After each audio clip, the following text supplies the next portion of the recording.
নমস্কার, আমার আজকের আড্ডার আসরে আপনাকে অনেক অনেক স্বাগত জানাই।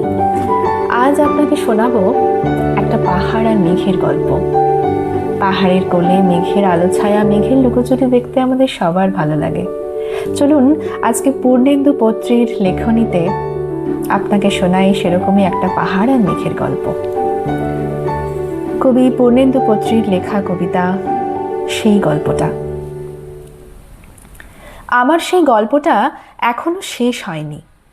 শোনো, পাহাড়টা আগেই বলেছি ভালোবেসেছিল মেঘকে, আর মেঘ কিভাবে শুকনো খটখটে পাহাড়টাকে বানিয়ে তুলেছিল ২৬ বছরের ছোকরা, সে তো আগেই শুনেছ। সেদিন ছিল পাহাড়টার জন্মদিন। পাহাড় মেঘকে বললে, আজ তুমি লাল শাড়ি পরে আসবে। মেঘ পাহাড়কে বললে, আজ তোমাকে স্নান করিয়ে দেব চন্দন জলে। ভালোবাসলে নারীরা হয়ে যায় নরম নদী, পুরুষেরা জ্বলন্ত কাঠ।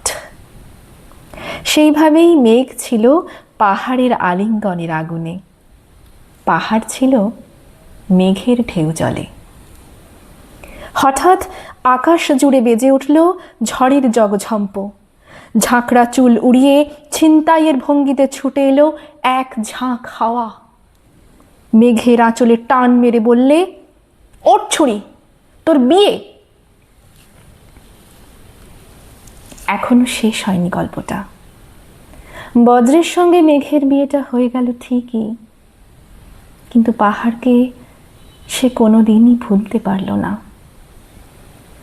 বিশ্বাস না হয় তো চিরে দেখতে পারো পাহাড়টার হাড় পাঁজর, ভেতরে থই থই করছে শত ঝর্ণার জল।